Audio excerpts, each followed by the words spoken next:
Greetings and salutations, creature lovers. This is Mr. Venom welcoming you to Creature Comforts number 42. Before we get into this month's movie, let me go ahead and introduce my cohorts. Coming to us first from the main show, No More Room in Hell, it is Mr. Derek B. How you doing, Derek? Well, do you feel lucky, Spider? Well, do you? And also joining us, coming to us from Fresh Cuts and the Horror Countdown podcast, it is Mr. Don Anelli. How you doing, Don? Yeah, what's going on? Always happy to be here. All right. Well, obviously, folks, we are once again for the second month in a row late with our episode. This is technically our September episode, which is getting not only released in October, but actually being recorded in October, as today is Friday, October 3rd.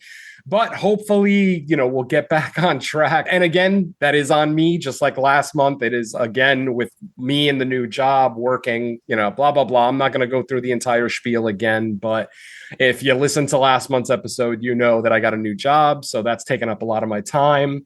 Before we get into this month's feature, I actually wanted to ask my co-host about a creature feature that actually released in theaters this week, and I was hoping that maybe one of them potentially may have seen like a preview of it and basically give us, just a very general idea of if this is even worth going to the theater. It is currently playing in LA. I'm not sure if it's playing nationwide, but I'm sure LA, New York, Chicago has screenings of it.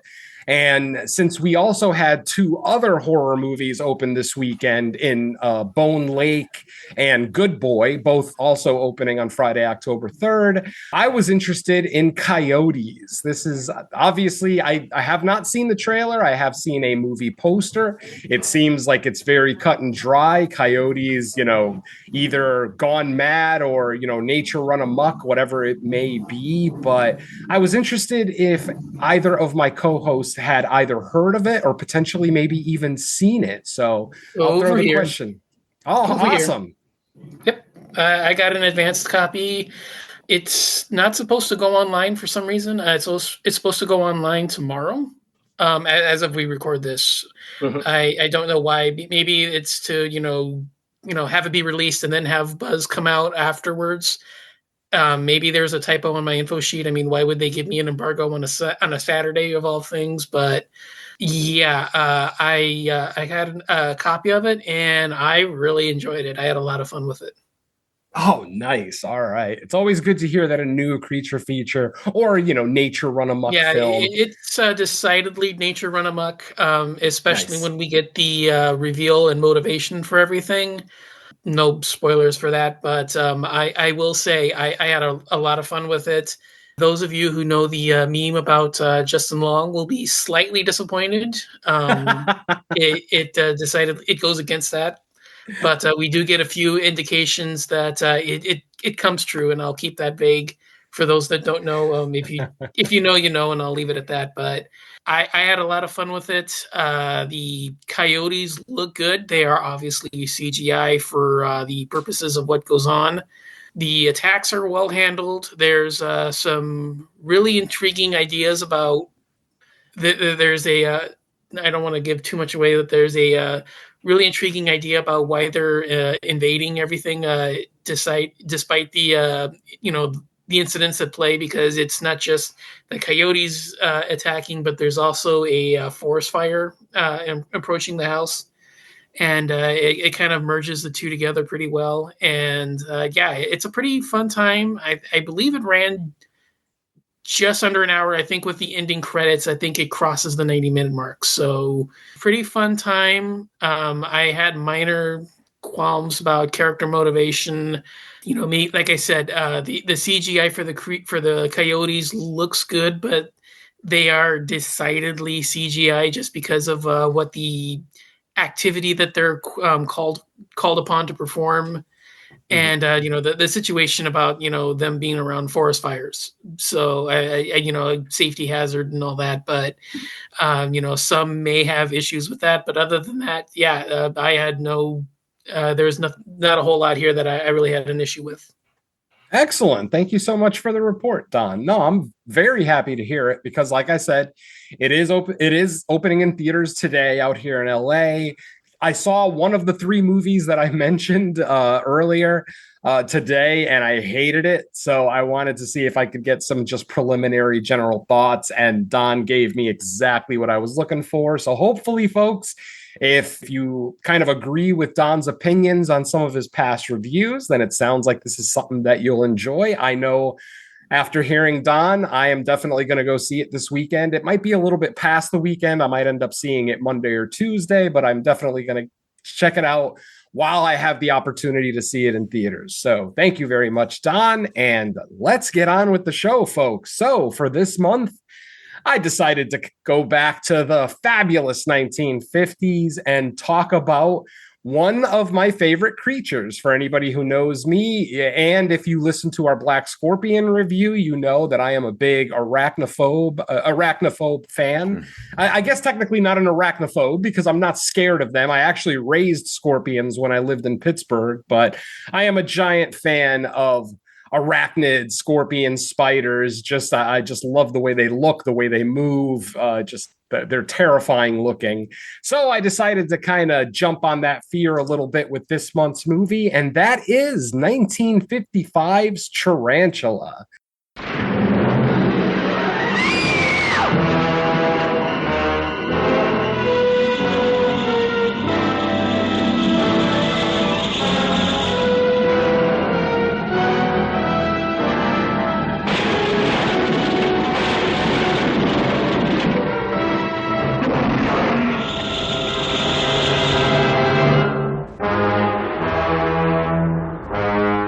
What if circumstances were to magnify one of them in size and strength, took it out of its primitive world and turned it loose in ours? Then expect something that's fiercer, more cruel and deadly than anything that ever walked the earth. Even science was stunned. The new atomic miracle should have been mankind's greatest boon. Instead, when such power to cause phenomenal growth proved dangerously unstable, man was confronted with his most shocking blunder.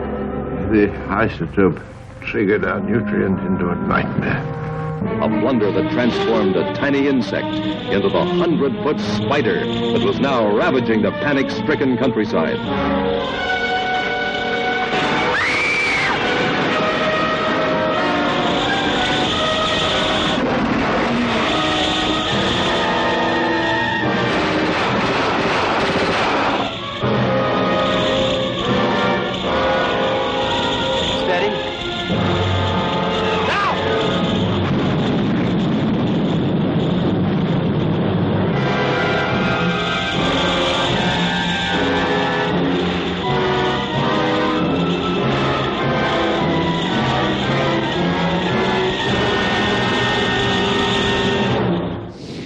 This is one that I hadn't seen in a very long time, though I very obviously have seen it a few times in the past. It's probably been a good, I'd say 8 to 10 years since the last time I watched it, but this movie is coming to us, like I said, from 1955. It has a runtime of 1 hour and 20 minutes. It's interesting because IMDb classifies it as body horror, kaiju, monster horror, horror, and sci-fi. I definitely agree with the last three. I'm not sure about kaiju, but at the same time, it is a giant creature. And there is a reason why he is giant, which of course we'll get to as we talk about the Yeah, film. rarely it does have body horror. It's weird. That is true. Yeah, I kind of forgot about both of our doctors in this movie, but yeah, I'll allow it. I'll allow the body horror part. Now, our synopsis for this film is as follows: a spider escapes from an isolated Arizona desert laboratory, experimenting in gigantism, and grows to tremendous size as it wreaks havoc on the local inhabitants. A fairly cut and dry description. Basically, you get what you pay for with this one. This one is directed by Jack Arnold. It is written by Robert Fresco, Martin Barkley, and also Jack Arnold, so he gets a writer and director credit. And our movie stars John Agger, Maura Corday, and Leo Carroll. This is, of course, Maura Corday's second appearance on the show. So always good to see some repeat stars on the show, especially, when they're so dedicated to the creature feature genre. It's definitely something that we want to point out. So, like I said, 1955, a giant spider movie. The story for this one is nothing that we haven't seen before. Obviously, it was a lot more innovative in 1955 than it would be today in 2025, but it's still a solid, serviceable story. Where this movie really shines is in its effects, and we'll get into that in a little bit. So let's go ahead and start with general thoughts. Let's go ahead and bring Don in here, since Don was nice enough to give us some general thoughts on Coyotes. Let's go ahead and hear his opinion on Tarantula. So yeah, Don, go ahead, buddy. Yeah, I mentioned a while ago, and I think we covered Black Scorpion, that Tarantula was kind of like in the same vein as Black Scorpion, where it's sort of the B tier of 50s creature features, killer bug movies, whatever you want to call it. Like I said, Creature from the Black Lagoon, them, Beast from 20,000 Fathoms, Godzilla. That was kind of like the A tier, and then this is the B tier kind of features. It's still pretty much, again with the revisit, it's still pretty much in that realm. Maybe not quite at the top like I thought, but at least maybe like the second or third, entry into that space. It has a pretty fun time. You get the traditional elements pretty well handled here. The scientist experimenting with something dangerous that bites him in the ass, releases something that for the best of intentions with what it had originally started as, turns into something monstrous and goes on the rampage. I do like some of the spider effects. You get a nice mix of full rear screen projection, and I think there's only the one spider leg prop that we see in a few brief instances, but even that looks pretty decent for like what the few attacks that we get. It still looks pretty nice. It's a fun pace. You don't have a whole lot of time waiting around for it to come about. Yeah, everything is pretty cut and dry. You get all the characters out of the way pretty quickly.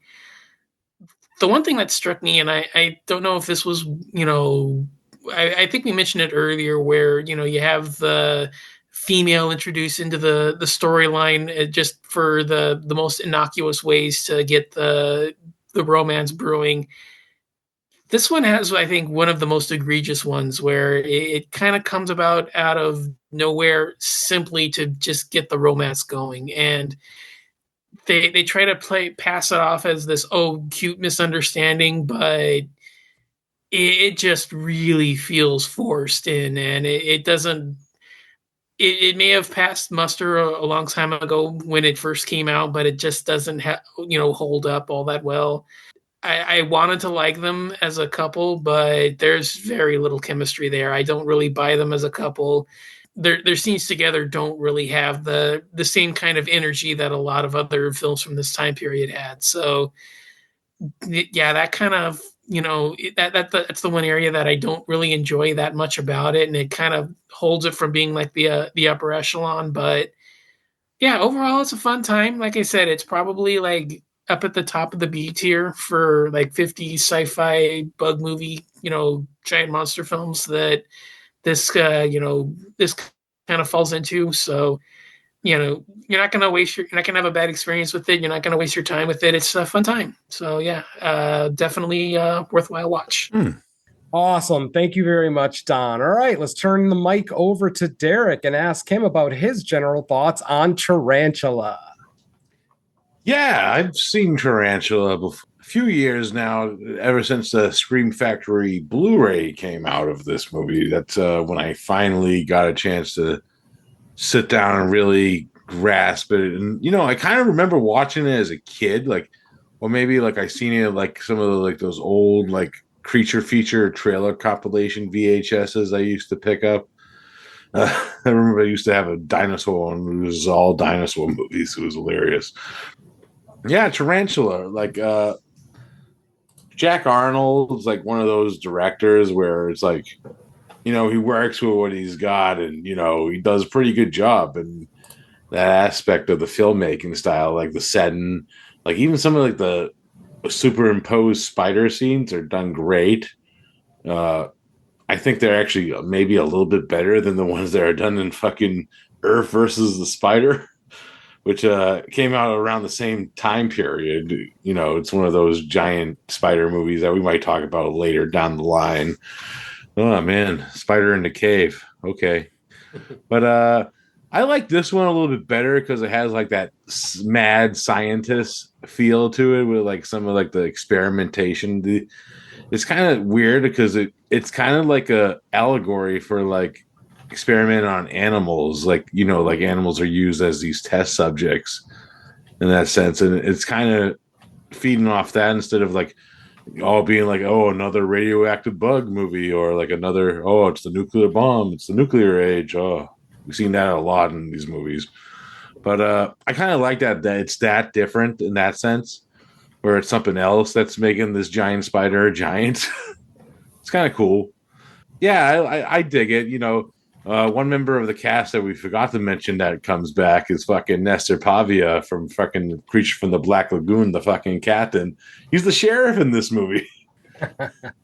Yeah, he's awesome. I love seeing that guy pop up in anything. I wish he was in more stuff. Yeah, I have fun with this movie. Now, for the comments about like the love, I didn't really feel like there was like a love thing going on in this movie. I thought they were just professional people just getting to know each other. Like I didn't feel like it was like a romantic thing, but I'm kind of glad it wasn't either in that sense because pretty much because if you've seen the giant claw, you know what I'm talking about. But speaking of Mario Corday movies, yeah, I kind of disagree with that aspect of it. I kind of like that they have like this friendly banter between them throughout the movie, and it plays, and she becomes like more than just like a yeah, you're my woman, come have sex with me. That type of thing that we see in a lot of these like early 50 movies. Yeah, I like that aspect of it a lot actually. And man, the finale of this movie is fucking nuts. You get a fucking giant charcoal spider. Fucking Clint Eastwood, man. That was fucking awesome. I was like, holy shit, is that Clint Eastwood? And it was. It was nuts. Great to see an early appearance from old Clint Eastwood there. Yeah, like one of his first movies, I think. It's kind of cool. Yeah, I enjoy this movie a lot. I have a lot of fun with it. It's kind of like, even like I get a little nerded out when you hear like the beginning, like the Universal International logo comes up and the Creature from the Black Lagoon fucking theme starts playing. I'm like, oh shit. Is this going to be a crossover? But yeah, I enjoy Tarantula for what it is. It's a fun time. Awesome. Thank you, Derek. Well, for me, this should be a surprise to no one. I absolutely love this movie. And I think that my love for this movie, yes, I am biased because I like arachnids a lot. I love spiders, I love scorpions, as I already mentioned. But I feel like this movie has a lot more to offer than just a giant spider. I have to say, this movie probably has some of the best forced perspective shots in any 50s creature feature out there. There's one shot in particular in this movie that absolutely blew me away, and that's right after the lab catches on fire and our spider escapes, and he's still only about the size of maybe a dog, like maybe a Saint Bernard or something. That shot of the spider walking out of the back door is stellar. It's absolutely stellar. You can't see where the cut is, where they've got the rear projection over the actual, scenery that they're shooting. Like when the spider gets gigantic, when it's like, as big as a house or bigger, that's when you can really tell the difference between the foreground and the rear projected shot behind there. But even in those shots, like, this is some of the best, like I said, forced perspective shots I've ever seen. I was thoroughly impressed with how our spider looks, the fact that they use an actual spider, and to Don's point, the one or two shots in the movie where they actually use a prop spider, I think they look phenomenal. Like, the Jed? That yeah, was dude. awesome through the window.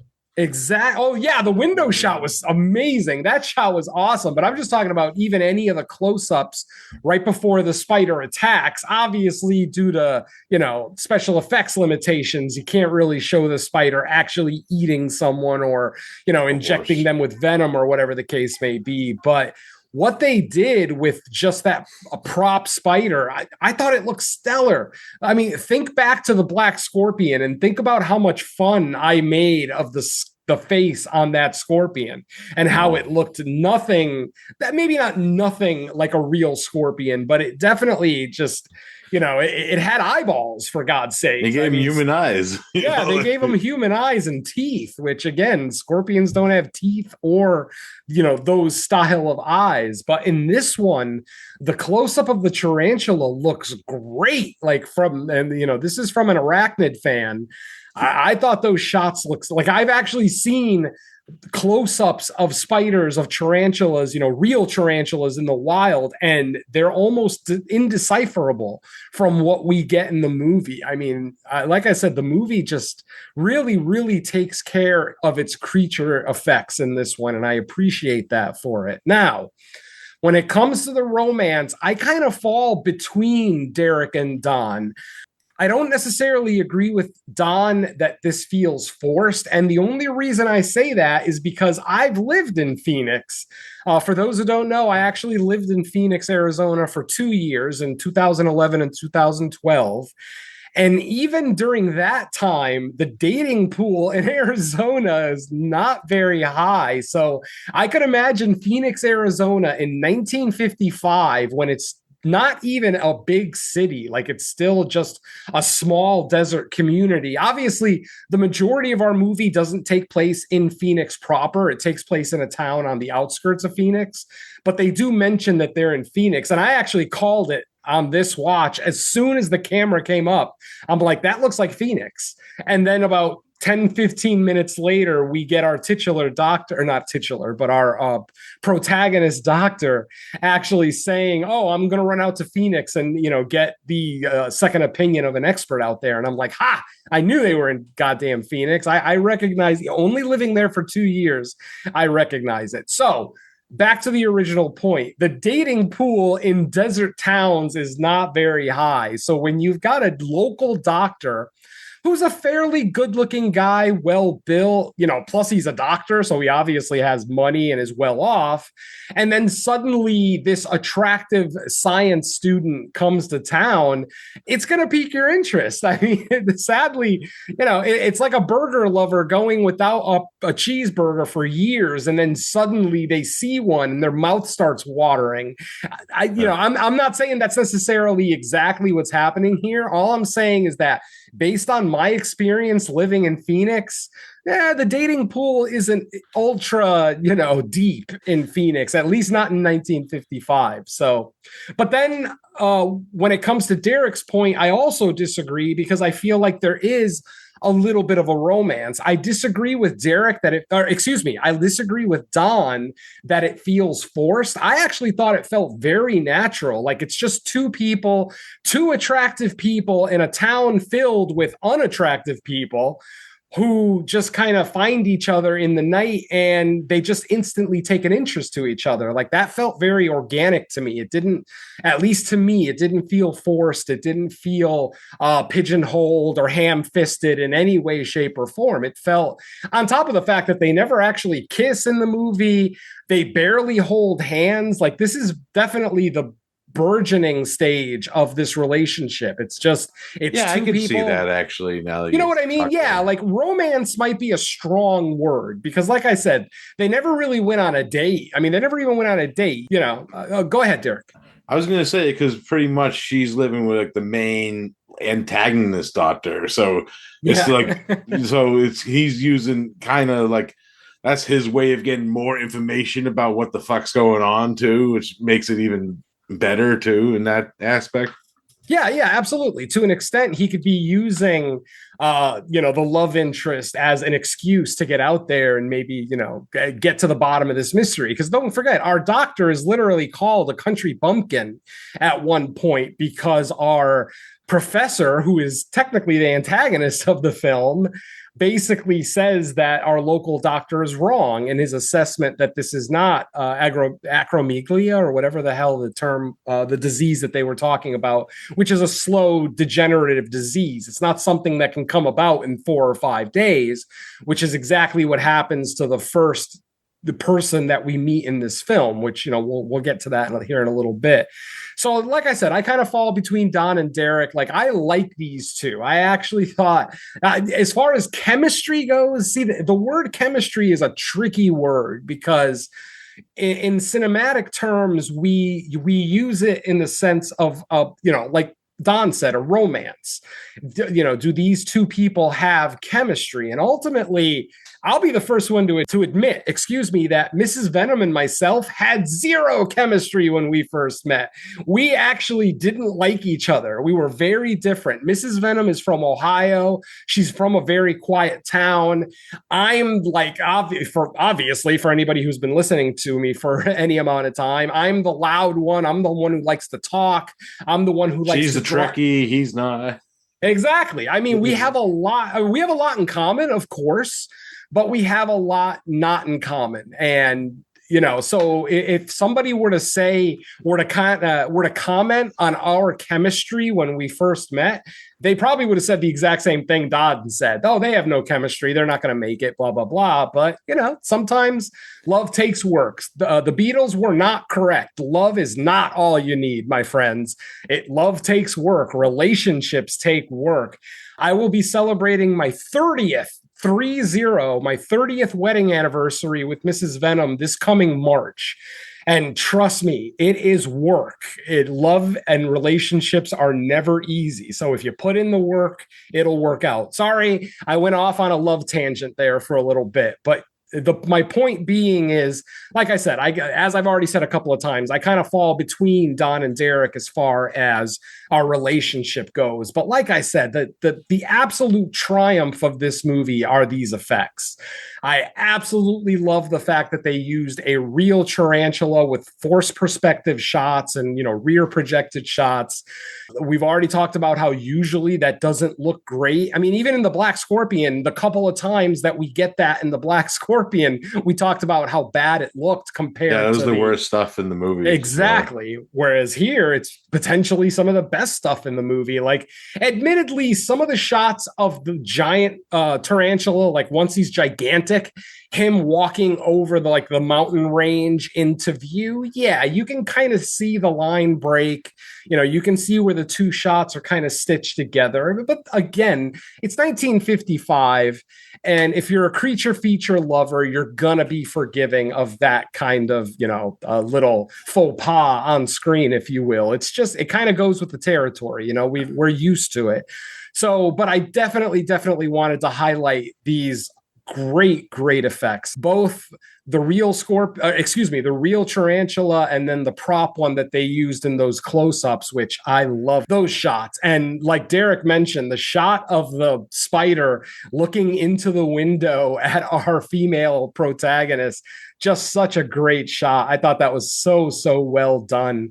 I'm a little perturbed that she walked by the window and didn't notice it the first time. Like, how do you miss a giant spider face looking in the window? But again, I'll allow it. It's 1955. Maybe people weren't as observant back then. She took a melatonin, you know? That is very possible. You know, maybe she had a hot toddy to end the night, so she's a little tipsy. No big deal. I'm okay with it. But yeah.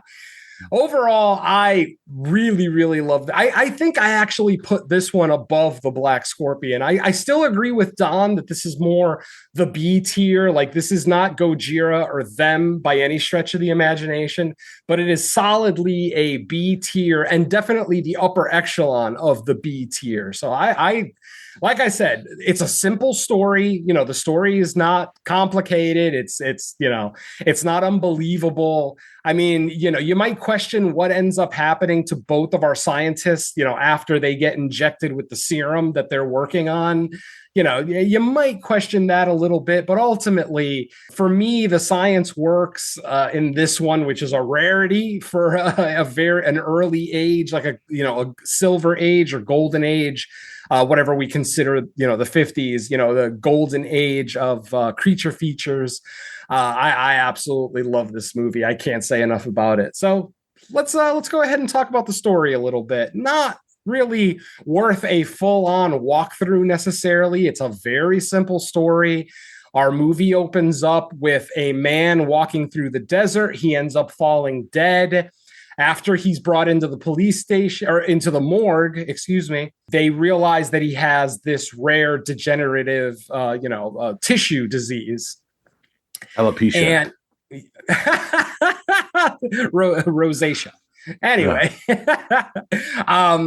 and our local doctor, who's Dr. Hastings, played by John Agger, he basically says there's no way that this is that disease, because that thing is something that takes years and years and years to fully affect the human body to the condition that this guy appeared. I mean, he barely looked human. His face was very distorted. His hands were way bigger than they should be. They were like bloated with veins all over them. I mean, there was definitely something wrong with them. So after our country doctor, Dr. Hastings, gives his assessment, the sheriff decides to call the victim's partner. As it turns out, he was a local scientist working on something in his lab.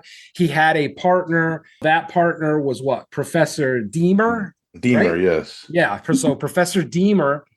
And basically, Professor Deemer says, no, this absolutely is that skin condition that we're talking about.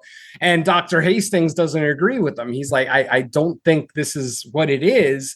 But because the professor is older, you know, more educated, blah, blah, blah, the sheriff decides to believe the professor and basically almost goes on a tirade against Dr. Hastings, calling him a country bumpkin, telling him, I'm going to call somebody else next time I need medical advice. Because he's basically like the doctor that this particular police station calls when they need like medical opinions on victims and, you know, bodies, corpses, things like that. So he basically says, no, I'm going to use somebody else from now on. We're also introduced to, of course, our female character played by Maura Corday. She basically, like I said earlier, she's a student at the university that these two professors teach at. As it turns out, she was given instructions to come out to Phoenix and to this lab to be an assistant, a live-in assistant. Like, she was actually going to live in the house. And it's a beautiful, big house. It's a mansion. I mean, this is a big-ass house. Yeah, it's the same house from This Island Earth. Is it really? That's Exeter's house. No shit. Yeah.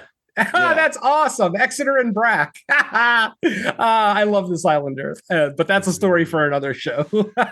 We got to talk about the Metaluna mutants on this show eventually. Yeah. But anyway, just like I said, beautiful house. And she's there to be a live-in assistant. But unfortunately, the actual professor that she was going to assist is the one who died. So now Professor Deemer is still there, and he decides to take her on as his new assistant because he obviously, can't do all of this alone. Eventually, we get a scene inside of his lab where we see Dr. Deemer with all of his experiments. We see a guinea pig that's about the size of a small horse, like a Shetland pony. We see a rat the size of like a big dog. And then we see our titular spider in the background in a giant tank. What was the motivation to want to make a tarantula gigantic? That's the thing I don't understand. Like bunny rabbits and guinea pigs and things like that, things that are more docile, that makes sense. But a fucking tarantula, like, do you want to die? That doesn't even make sense to me. But whatever. Again, the scientific curiosity for whatever it's worth. Eventually, though. Or actually, it's revealed in a flashback that Professor Deemer's partner, before he actually wandered off into the desert and died, actually came to the lab to attack Professor Deemer and stop the experiment. And it was because the serum that they were working on that was causing gigantism in animals had a different effect on humans. It was actually mutating them. It almost looked like their faces were melting, almost like they had a stroke. I don't know if you've ever seen a stroke victim where half their face looks like it's sagging a little bit. That was kind of like some of the preliminary effects. But then the more time that went by, they started looking more mutant, more animalistic. Fucking Boris Karloff in The Black Cat. Yes. Yeah, I'll go with that. So, like I said, Professor Deemer's partner comes back, attacks him.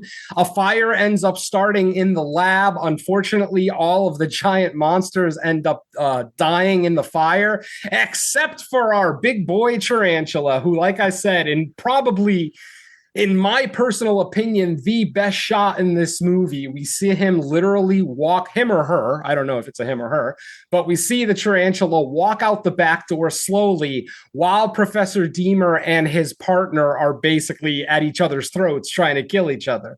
Eventually, Professor Deemer is knocked out, but then he comes to very quickly, realizes that the lab is on fire and that his partner has also passed out and is on the floor of the lab. Rather than saving his partner, obviously, for obvious reasons, since he just got attacked by him, Professor Deemer just leaves the lab. He assumes that all the creatures died in the fire. Of course, if that were the case, we wouldn't have much of a movie. So, of course, what ends up happening is cattle ranchers start calling the police about bones that they're finding on their ranches. But these bones have been picked completely clean. Like, this isn't the type of situation where an animal attacked it, ate its fill, and then left the carcass. No, these skeletons are fucking clean, not a drop of blood or flesh anywhere on them. And for those who don't know how spiders eat, if you've ever seen The Fly, it's very similar to The Fly, where they actually inject the venom into their victims and then slurp up the insides. It basically liquefies the inside of the body and then they slurp it all up. So apparently this spider's venom was so effective that it was just taking out everything but bone and teeth, and it was able to slurp it up. Now, at all the attack sites, they found these large pools of white liquid. Yeah. Sounds familiar. Yeah, the monster that challenged the world. Anyway, after Dr. Hastings takes a sample of the white liquid, he realizes that it's venom. It's insect venom, and specifically arachnid venom. So he's like, it's like a spider or scorpion or something. Obviously, everyone is calling him crazy because it's like they don't. Obviously, no one's going to believe a giant tarantula story until they see it themselves. We get a great shot of, or a great little scene where the reporter, who's been the biggest skeptic this whole movie, as he's sitting there and the spider comes over the horizon, he's like, oh, I guess I was wrong. It's not literally what he says, but the look on his face is like, oh, I'm the idiot. Okay. Which is obviously very satisfying for the viewer. Eventually, they decide to try to lure the I keep saying scorpion. The spider or the tarantula. They try to lure the tarantula onto the main highway, which is now lined with explosives. When the tarantula gets to the explosives, he's standing right above them. They set him off. Unfortunately, they have no effect whatsoever. That's when they call in Clint Eastwood. Yeah, and that's when they call in the military. As it turns out, there's a local Air Force base right there near the town. The sheriff ends up calling the Air Force base, asking them for napalm rockets, something that can set this thing on fire because sheer explosions aren't doing it. So eventually we see 4 F-15. Well, maybe no. This is 1955. I don't think the F-15s even existed yet. So it's an older model of jet from like World War I or World War II, since this is a few years after the end of World War II. We see 4 of these fighter jets show up. First, they try to use explosive rockets first, because obviously that's going to be a lot less damaging than napalm to the local flora and fauna.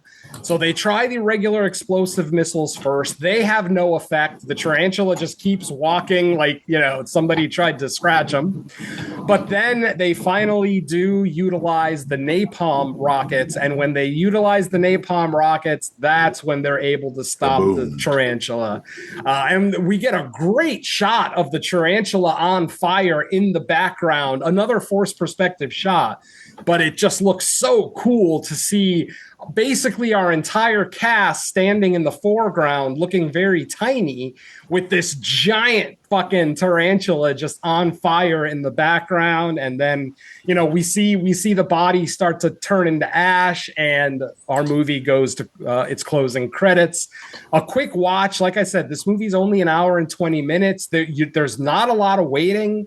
Obviously, we've talked a lot about some of the creature features that we reviewed here on the show, where they force you to wait like half the movie or more before we actually get a decent shot of the creature. Well, this one definitely satisfies quick. We get to see the big tarantula, not quite the giant one, but the big one while it's in the lab. We see that fairly soon in the movie, maybe like 10, 15 minutes in, 20 at the most. And then the last hour of the movie is just the spider going around wrecking people. The movie does suffer from that kind of old cinema mentality of waiting for death. Like, I'm sorry, if I see a giant tarantula walking towards me, I'm going to fucking run. Like those two hobos, like, oh! Yeah, exactly. That's what I mean. A lot of people in this movie and many movies of this time period, people just kind of scream and wait for death. Like, shit, I can't. What was the movie with the walking carpet? No, the movie with the walking carpet. Damn it, I can't. Creeping Terror. The Creeping Terror, thank you. Some of the kills in that movie are hysterical because the Creeping Terror literally walks about 1 mile an hour and people are just laying on the ground screaming, waiting for him to get to it. It's absolutely hysterical. So I said Austin Powers when that guy got killed by the steamroller. Well, honestly, that's still a valid example, just sitting there waiting for death instead of just running. 70s giallos have the same aspect, too, where, a victim will see the black gloved killer walking towards them, and rather than defend themselves, they just sit there and scream until they get stabbed. Yeah. Oh, man. I remember The Killer Is on the Phone had a couple of really bad examples of that. Even my favorite giallo, Deep Red, actually has one example of it in there. But I was going to say that was the one that came to mind. Yeah, Deep Red. Exactly. So yeah, you kind of have to suffer through that a little bit. But again, it's of the time period. It's a charming aspect of 50s cinema that I can accept. Considering the amount of creature features that I and my co-hosts have seen, we kind of accept some of the silliness of, previous time periods. So ultimately, like I said, I had a blast with this movie. I am definitely going to watch this a lot more often than I have been. Like I said, it had been over 10 years since I had seen it. I had always put the Black Scorpion above Tarantula, but on this watch, we did the Black Scorpion 2 or 3 months ago. And then, of course, watching Tarantula last night, I solidly put Tarantula slightly above it. It takes the material a little bit more seriously. Like there's less attempts at comedy. There is one joke in the movie that maybe doesn't land. It actually made Mrs. Venom chuckle. It's when Dr. Hastings and the female protagonist first meet, and Josh, the guy at the front desk, says, "Hey, aren't you guys even going to introduce each other or introduce yourselves to each other?" And they both look at Josh and just go, "No," simultaneously. That was the only attempt at comedy I saw in the movie. Oh, you know what's funny? Because I was listening to the commentary when that scene was on. That guy's actually in Earth versus the Spider, and he gets eaten by the spider in that movie. That's awesome. Oh, so cool. Yeah, old Josh. I found him pretty entertaining. The fact that he eavesdrops on all of Dr. Hastings' telephone calls. He's his fanboy. He's like, yeah, exactly. Go get like he's not even trying to hide. By the end of the movie, he's not even trying to hide it. He's just like, "Oh, should I call the police?" She sounded worried. It's like, yeah, I was eavesdropping. so there you go, folks. So let's bring my co-hosts back in here, and let's talk about what did you guys think of using an actual tarantula rather than like in the Black Scorpion, where they just created an entire prop? Let's go with Derek first. Did you like the fact that they used a real tarantula? Would you have liked to have seen more of the prop? How did you feel about it? Like I said, kind of like when we were talking about like our general thoughts, I think if it's done well, it works. There's worse movies out there where it's done shittier. In that aspect, where I kind of dug like you said, I couldn't tell what was superimposed and what was not. And like my favorite shot of it, really, like of the actual spider, is that nighttime shot, because honestly, that's the perfect time to do these sort of shots too. But it looks so great on the fucking Blu-ray too. Like you see the spider coming out and going to attack the fucking horse. It was a great shot. I love that shot of the movie. Like, the practical was pretty cool, but it was used where it needed to be used, in my opinion, in the movie. Yeah, absolutely. Don, same question. What'd you think of the real tarantula that they used here? Yeah, I pretty much agree. I like that it kind of adds more depth to it. Like it looks more like there's a physical being there. Stop motion may have looked a little wonky. Trying to get that movement right.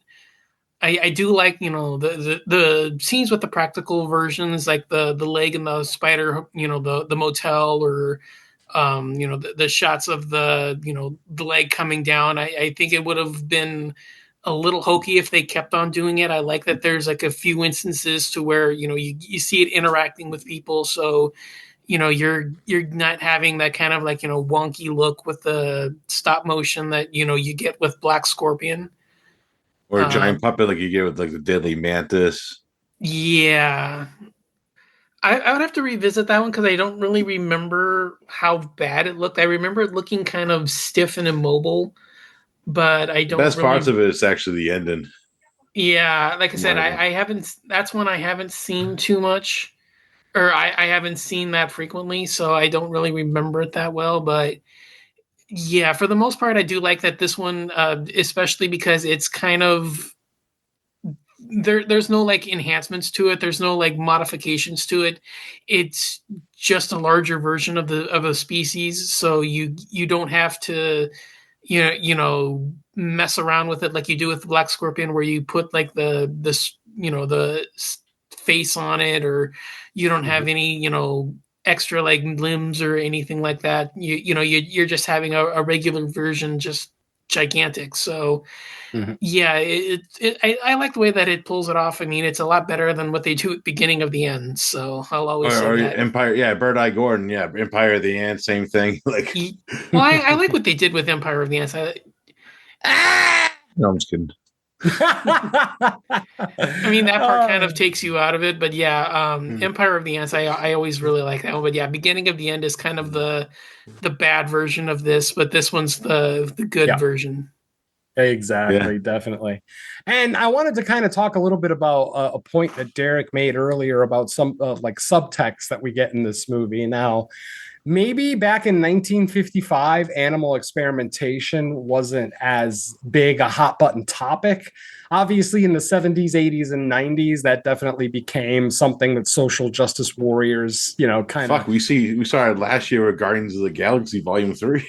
Yeah, to an extent. So I do like how you could make the argument that this movie didn't really have any subtext when it came out, but over time, it's kind of developed that subtext because of, like I said, the way that we look down on animal experimentation now.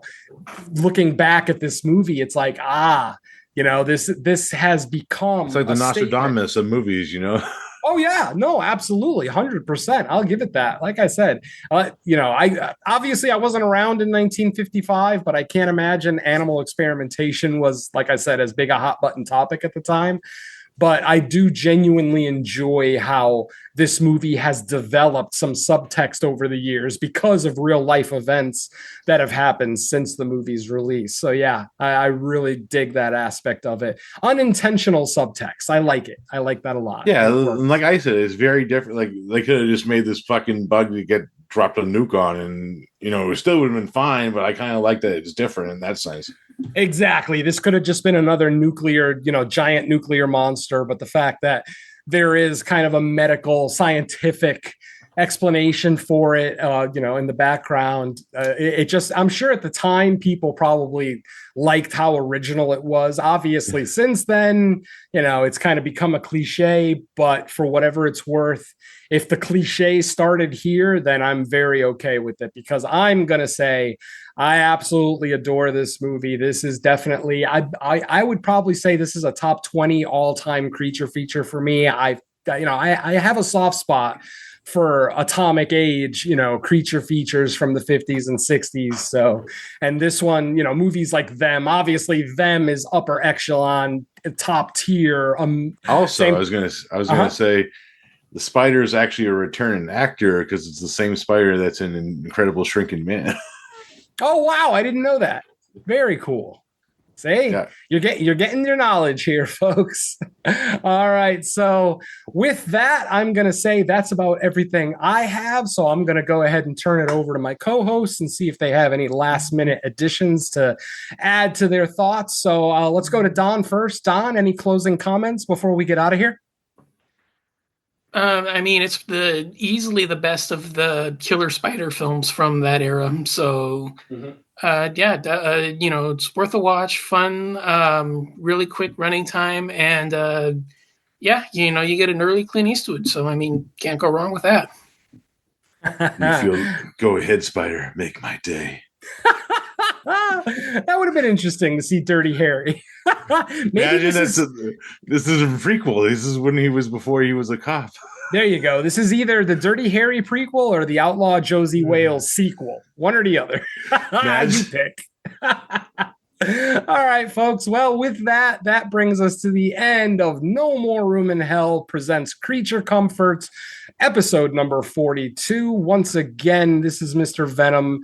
On behalf of Derek and Don, just thanking you all so much for taking the time to join us. Again, I apologize for the wait for this episode. And don't worry, because I already got my picks for next episode. Oh, good. Maybe we'll have a quick turnaround. Because you want me to announce it for the listeners? Hey, if you've already picked it, go ahead. Give them some homework. We're going to be watching Frankenstein meets the fucking Wolfman. Ah, very cool. I love that's a great October episode too. That's awesome. All right, folks, there you go. Frankenstein versus the Wolfman. You've got your homework, and hopefully the turnaround will be quicker for the next episode. So hopefully we'll see you sooner than later. So once again, thanks for joining us, and we'll see you soon. Let's say bye to the folks. Goodbye. Later. Take care, everybody, and watch out for those giant spiders.